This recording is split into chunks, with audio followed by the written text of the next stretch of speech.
Behold, your Lord said to the angels, I am going to place a vicegerent on earth. The Arabic word is khalifa. It means a representative or an emissary of mine. And they said, the angels said, will you place therein one who will spread corruption and shed blood, while we celebrate your praises and glorify your holiness? And God said, he said, truly I know what you do not know. See, that's the verse that hooked me. That's the verse that caught my attention. That's the one that kept on making me read the story again and again and again. Because listen to the way it begins. Behold, your Lord said to the angels, I am going to place a representative of mine on earth, a vicegerent of mine, an emissary, one who acts on my behalf. I thought, that's not the way it goes. You're not supposed to be placing man on the earth in some positive role. You place man on earth as a punishment for his sin. Clearly, I knew the author didn't quite get the point. But still, it was an amazing line. But then I come to the next line, and it says, and the angels say, will you place therein one who will spread corruption and shed blood, while we celebrate your praises and glorify you? I looked at it again. I couldn't believe the question. I looked at that and I said, exactly. That would be my question. Why would you create this being, supposedly for some positive role, when he's capable of doing tremendous wrongdoing? When he could spread corruption and shed much blood? Why would you create this violent and pernicious creature when you could create angels? As the angels clearly say, well, we, the angels, celebrate your praises and glorify you. They were asking one of the most fundamental questions in the entire history of religion. Why create you, man, this utterly fallible creature, this creature who could rebel against God's will, who could do such tremendous wrongdoing, who could wreak havoc like no other creature on earth, when you can make them angels? That whole question, everything that I ever thought, everything that I ever experienced, everything that I ever knew was in that question.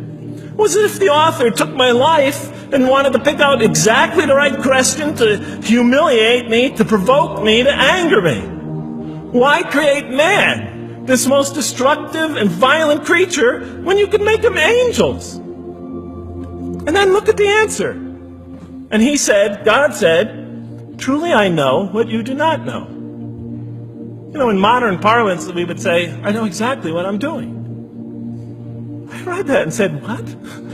You know what you do not know? You know exactly what you're doing? Well, please inform me. Tell me what you're doing. You can't just get off that easy. You can't just tell me you know exactly what you're doing.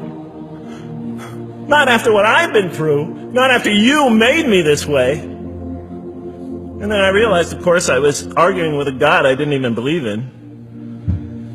And that would happen several times as I read through the Quran. And sometimes I would just get into so agitated by what I read, I'd start arguing with this voice that I'm reading before me, that's calling to me. So we turn to the next verse. It turns out that the Quran just doesn't dismiss the question. It starts to answer it a little bit. And in the next verse it says, and he taught Adam, God taught Adam, the names of all things. And then he placed them before the angels and said, tell me their names if you are right. So this verse is clearly referring to the previous one. But notice what it says. And he taught Adam the names of all things. So here we see Adam is not only just a creature who knows how to name things, who's acquiring the gift of language, but he's also a learning creature. God is teaching him.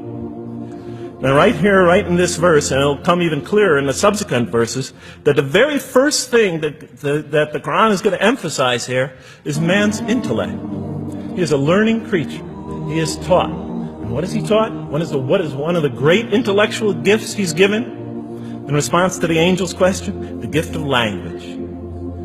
Because through language, mankind can not only learn, but he could learn things not only through his own experience, but he could learn things that other people have experienced of times and places that are hundreds, thousands of years and miles separated from him. And so that all our knowledge becomes cumulative. Every generation learning from the generation before it. I'm learning today from authors I read from other sides of the world that may have existed 2,000 years ago. And so we all contribute to our collective learning and knowledge.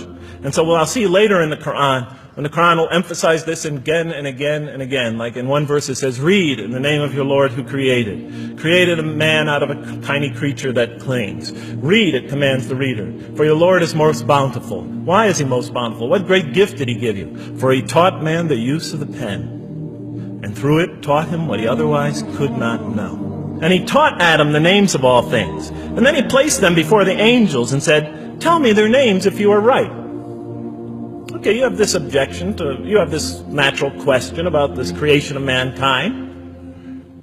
Here, this mankind is this human being, this human creature is a learning creature. He has many intellectual gifts. Here, I'm going to place these things before you. Tell me their names if you are right about man. And what did the angel say? Glory to you. We have no knowledge except what you have taught us. In truth, it is you who are knowing, the wise. They say this task, this intellectual test that's put before them is beyond their grasp. And so in the next verse we read, and he said, "O Adam, tell them their names." And when he had told them their names, notice how it's just like it's nothing for him. For mankind, he has this phenomenal ability. And that's clearly the point of these verses. Even though I felt that the author didn't quite, it was as if I realized that he didn't misunderstand the story. He was taking one of the great stories in the history of humankind, one of the fundamental greatest stories in the history of mankind, and molding it and using it as a vehicle for an entirely original message. And God said, did I not tell you that I know what is unseen in the heavens and the earth? And I know what you reveal and what you conceal? In other words, didn't I tell you I know exactly what I'm doing? I looked at that. What question what did they reveal and what did they conceal? Why are you all looking at me like that? You're starting to scare me.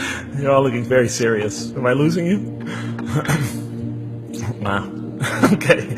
So, they revealed the sinister and evil propensities of man. But what did their question conceal?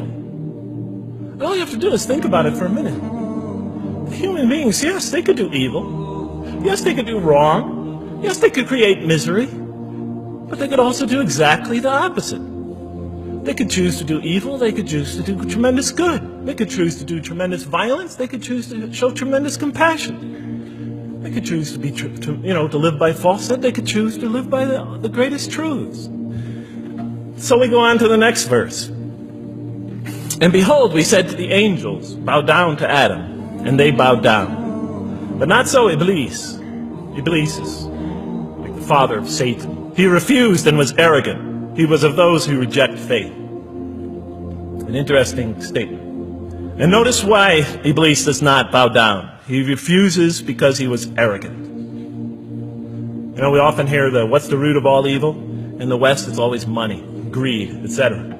Here the Quran says seems to be saying that the root of all evil is not always material wants. It's not always money, it's not always greed. At the heart of evil is arrogance. Putting yourself above all others. Of assigning to yourself special priority and neglecting the rights of others. O Adam, dwell you and your spouse in the garden and eat freely thereof what you wish. But come not near this tree, for you will be among wrongdoers. Then they make the mistake. But Satan caused them to slip and expelled them from the state in which they were. And we said, go all you down, some of you being enemies of others, will be adversaries of others. Some of you will be adversaries of each other. And on earth will be your dwelling place and provision for a time. Let's go back from where we started. First, mankind is being taught. We see he's an intellectual being. Then we show he's a moral being. Moral being means he's a being that's going to have to make choices. And then God gives him this choice. It's not a huge deal. It's not the gravest sin in the history of humanity by any means. It's minor by any standards. They make it, though. We see that God originally intended to put man on earth as his vicegerent. When does God finally put him on earth? What signals that he's ready to begin? He makes his first independent choice. It's not the worst deed in the history of humanity. It's minor on anybody's scale. But it shows that mankind is ready to act on his own.